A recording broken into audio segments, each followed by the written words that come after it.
Hello मेरे प्यारे दोस्तों, आप सभी को मेरे यूट्यूब चैनल कहानी का खजाना में स्वागत करती हूँ। आई होप आप सभी लोग खुश होंगे, स्वस्थ होंगे।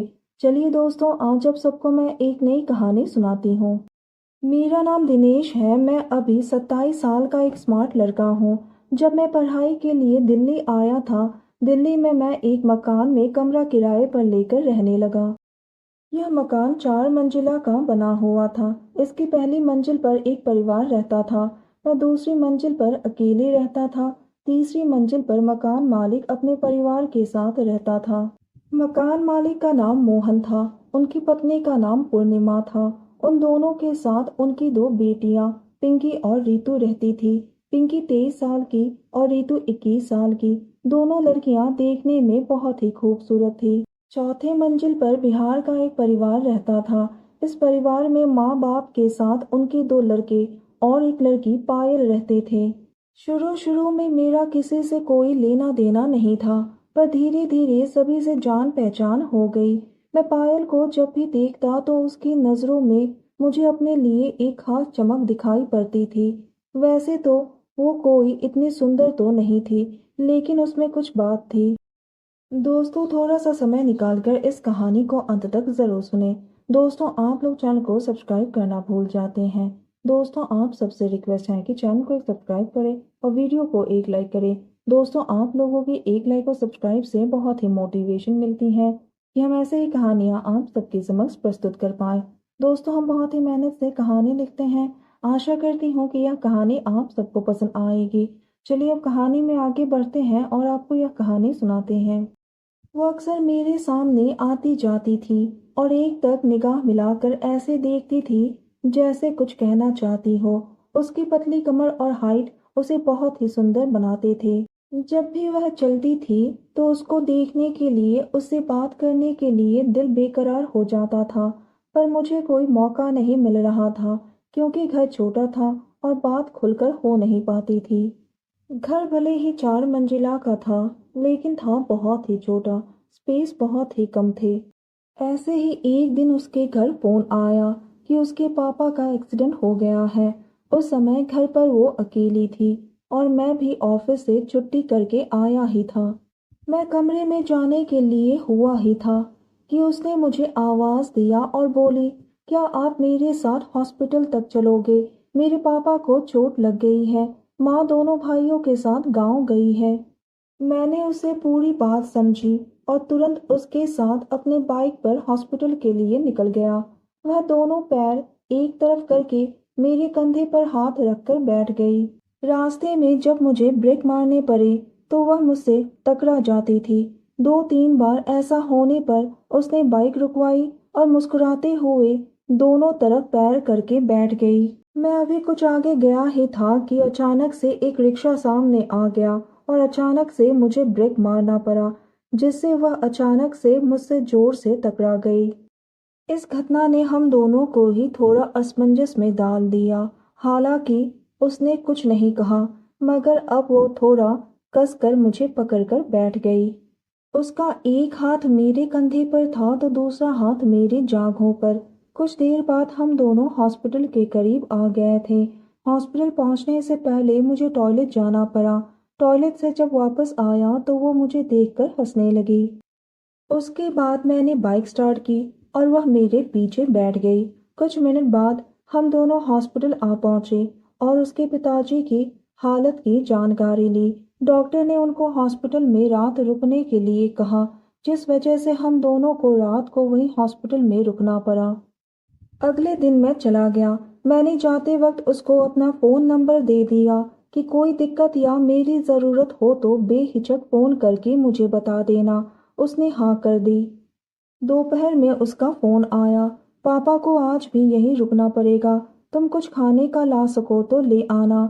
मैंने पूछा, दिन में खाने का क्या हुआ? उसने बताया कि यहीं बाहर से ले लिया था और खाने की क्वालिटी अच्छी नहीं थी। मैंने पूछा, क्या खाओगे? उसने हंसकर बोला, जो तुमको पसंद हो। मैंने पूछा, पापा के लिए? उसने कहा, पापा के लिए कुछ हल्का फुल्का ले आना। मैंने उसे हम दोनों के खाने के लिए चिकन के लिए पूछा तो उसने हाँ कर दी।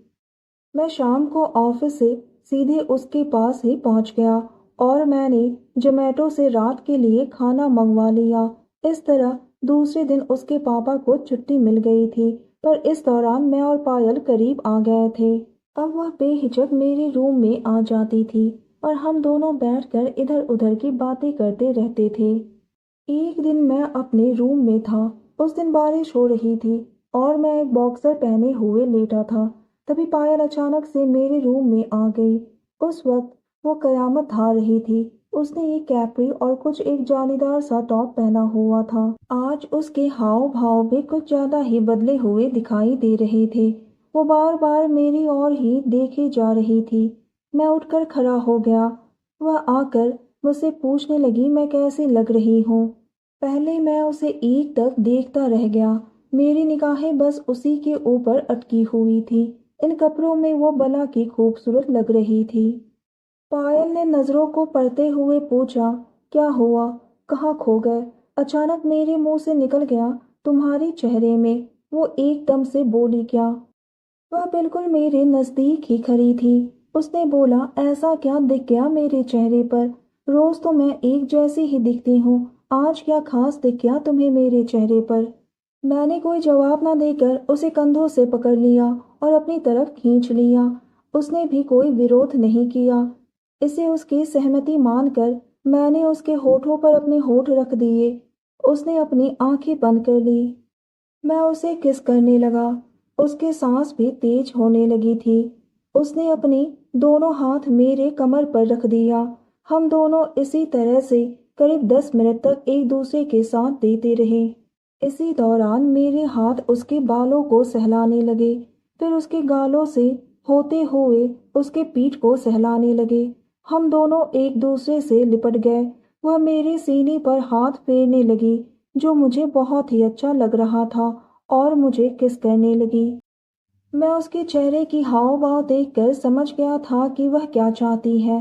फिर भी मैंने उससे पूछा, क्या तुम भी?